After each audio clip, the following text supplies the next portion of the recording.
அல்லாஹும்ம ஸல்லி அலா சய்யிதினா முஹம்மதின் அல்லாஹும்ம ஸல்லி அலைஹி வஸல்லம். அன்புக்குரிய சகோதரர்களே, திருக்குர்ஆனில் பெயர் கூறப்பட்ட நபிமார்களினுடைய இந்த வரலாற்று தொடரிலே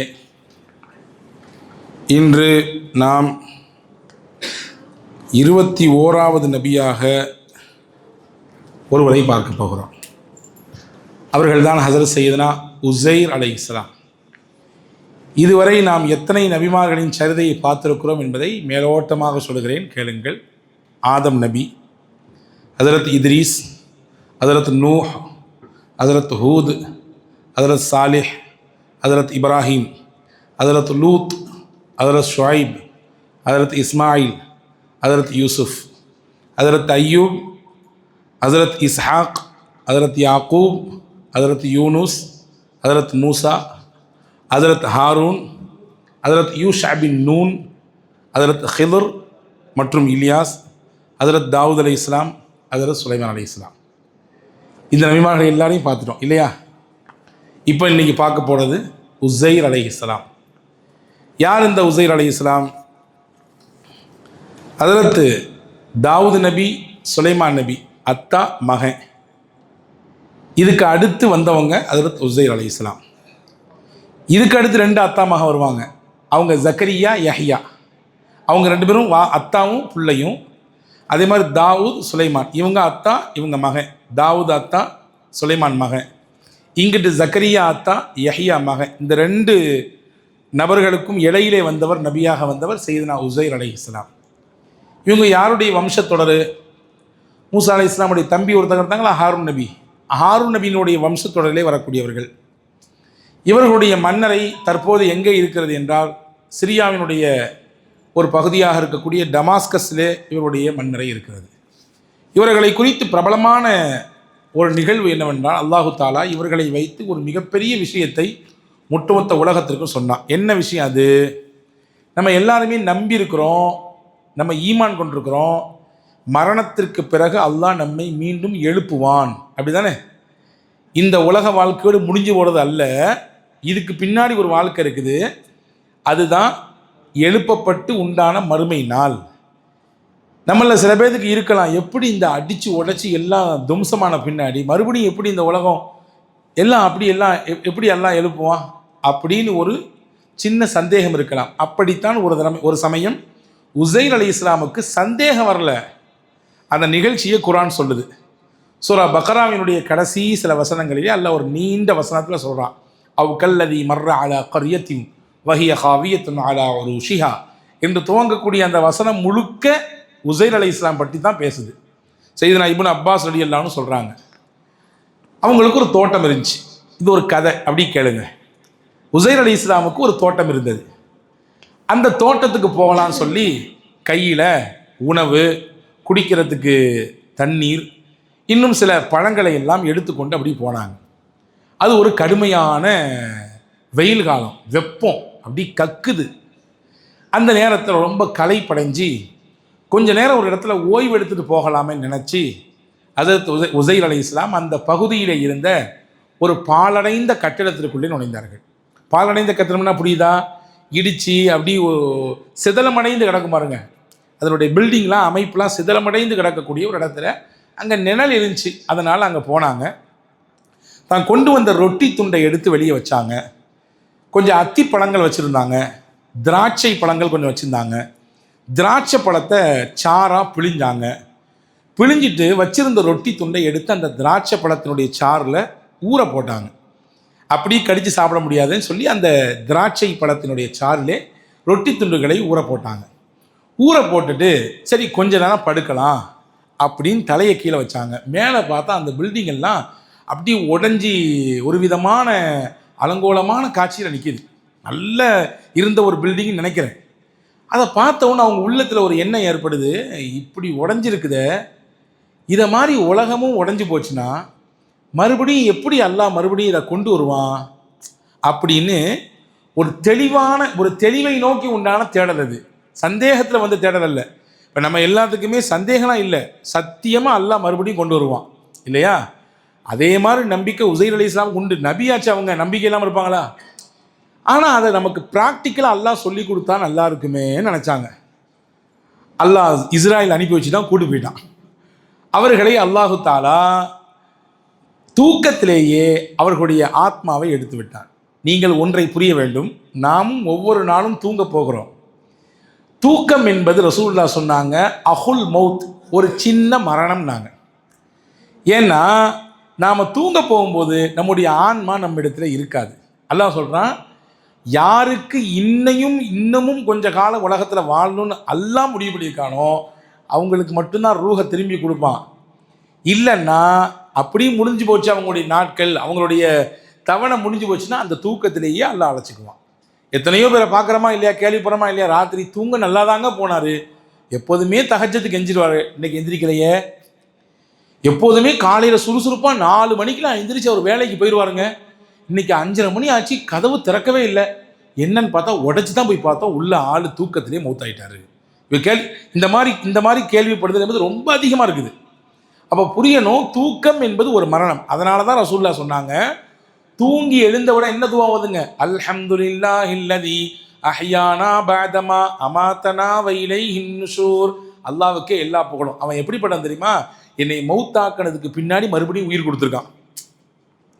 என்னை மௌத்தாக்கிட்டான், ஆக்கின பின்னாடி மறுபடியும் ரூஹு கொடுத்துருக்கான், கொடுத்து என்னை வாழ வச்சிருக்கான். மறுபடியும் அவன்கிட்ட தான் போக போகிறேன், மறுபடியும் நாங்கள் எல்லாம் அவன்கிட்ட தான் போகிறோம் அப்படின்ற துவா ஓதிக்கிங்க. ஏன்னா நீங்கள் மௌத்துலேருந்து வெளியே வந்திருக்கீங்க அப்படின்னு ஸல்லல்லாஹு சொன்னாங்க. அப்போ தூக்கம் என்பது ஒரு சிறு மரணம். இப்போ அல்லாஹ் உஸைர் நபிக்கு அந்த தூக்கத்திலே உங்களுடைய ஆன்மாவை அப்படி தூங்க வச்சுட்டான், அவங்களுடைய ரூஹை எடுத்துட்டான். எத்தனை நாள் தூங்குனாங்க? நம்ம தூங்குனா ஒரு நாள் தூங்குவோமா? ஒரு நாள் 24 மணி நேரம் தொடர்ச்சியாக தூங்குறதுலாம் பெரிய அரிதிலும் அரிது.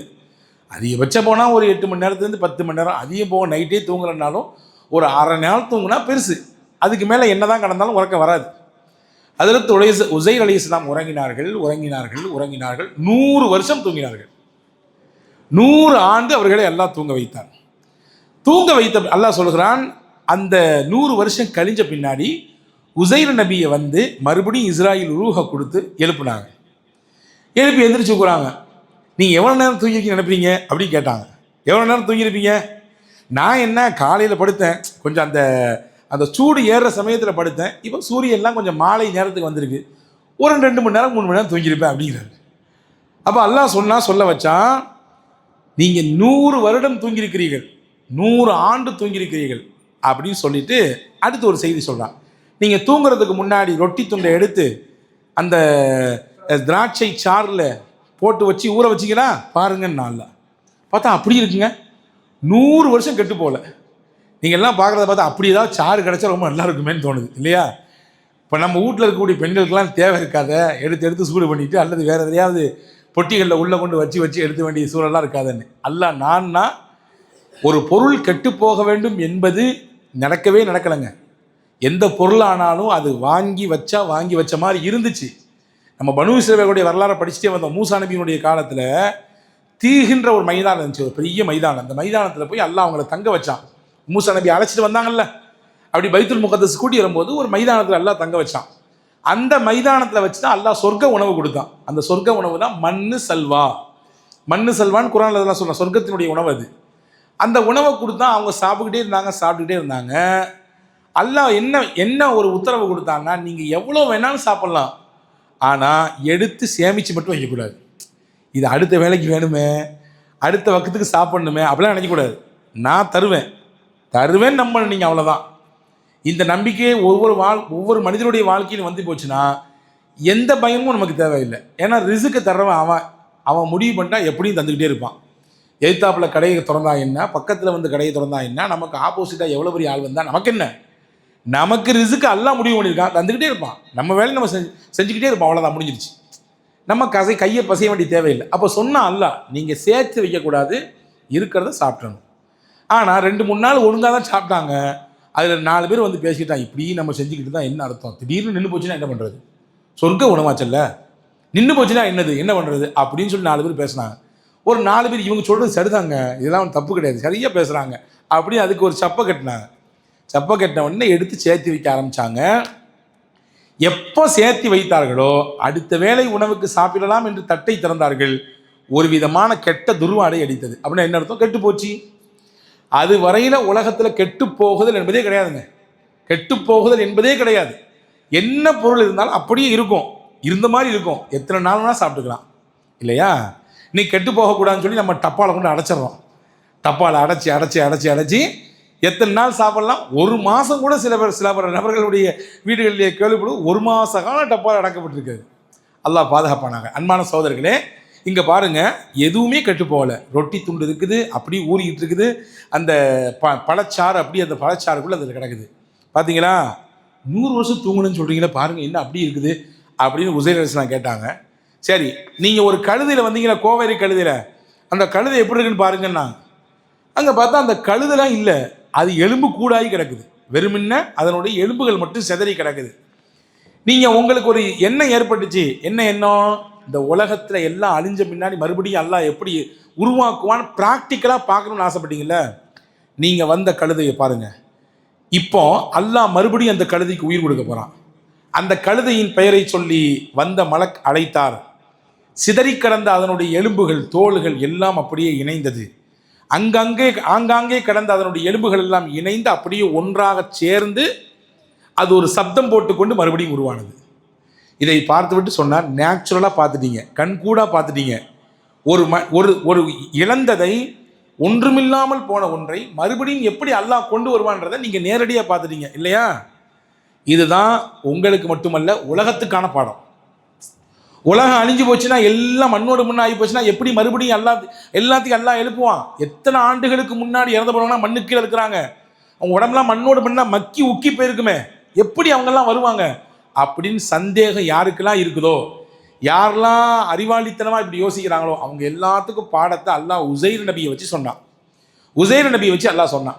100 வருஷம் கழிஞ்சு போச்சா, கிளம்பி வீட்டுக்கு போகலான்னு போனார். எங்கே? ஒரு நூற்றாண்டு முடிஞ்சு போச்சுங்க. ஒரு நூற்றாண்டுலாம் வேணாம், ஒரு மாதம் நம்ம சென்னையில் வெளியே எங்கேயாவது போகாமல் இருந்தோம்னா ரூட்டு மாறி போயிடும், தெரியாது, புதுசாக இருக்கும் இல்லையா? ஒரு நூற்றாண்டு ஆள் வெளியே வரல. இப்போ 100 வருஷத்துக்கு முன்னாடி வீட்டுக்கு போனாலும் அவர் வீடு தெருலாம் மாறி போச்சு. அவங்க வீட்டில் ஒரு வயசான பெண் இருந்தாங்க. அந்த பெண்ணுக்கு 118 வயசு. கண்ணு தெரியல, கால் நடக்க முடியல, முடமாகி போயிட்டாங்க. அவங்களால எதுவுமே செய்ய முடியல, ரொம்ப நோயில் படுத்து கிடக்காங்க அந்த அம்மா. இவங்க போன உடனே இங்கே உசைருடைய வீடு எங்கே இருக்குதுன்னு கேட்டாங்க. இங்கே உசைருடைய வீடு எங்கே இருக்குதுன்னு கேட்டாங்க. இதாங்க உசைருடைய வீடு. அப்படியா? நான் தாங்க உசைர்னு சொன்னார். இவருக்கு 40 வயசு. இவர் தூங்கும்போது 40 வயசு தான். 100 வருஷத்துக்கு பின்னாடி 40 வயசு தான். அந்த அம்மாவுக்கு இவர் போகும்போது 18 வயசு. இப்போ எத்தனை வயசு? 118 வயசு. நான் தாங்க உசைர்னா. அந்த அம்மா சொல்லிச்சு, சும்மா கடங்க, நீங்கள் வேற 100 வருஷமாக காணா போட்டு தேடிட்டு இருக்கோம் அவரை. 100 வருஷம் ஆச்சு, எங்கே போனான்னு தெரியல. இல்லைங்க, நான் தாங்க உசைர் அப்படின்னு அந்த அவர் சொல்கிறாரு. உசைர் அலைஹிஸ்ஸலாம் சொல்கிறாங்க. அந்த அம்மா சொன்னாங்க, எங்கள் உசைர் யார் தெரியுமா? அல்லாஹ்விற்கு நெருக்கமானவர், நபி. அது மட்டுமல்ல, அவர் துவா செய்தால் அல்லாஹ் உடனே கபூல் செய்வான். அல்லாஹ்விடத்திலே துவாவுக்கு கபூலியத்தை பெற்றவர். நீங்கள் வேணா, எனக்கு உடம்பு சரியில்லை, கண் பார்வை இல்லை, கால்லாம் முடமாகி போச்சு, நீங்கள் வேணா உண்மையிலே நீங்கள் உசைராக இருந்தால் எனக்காண்டி துவா செய்யுங்க, நான் குணமாறான பார்ப்போம் அப்படின்னா உடனே கையில் துவா செய்யும். யா அல்லாஹ், இவர் இந்த அம்மாவுக்கு நல்ல நோய் நிவாரணத்தை கொடு. அவங்க வீட்டில் வேலை செஞ்ச ஒரு அடிமை பெண் அது.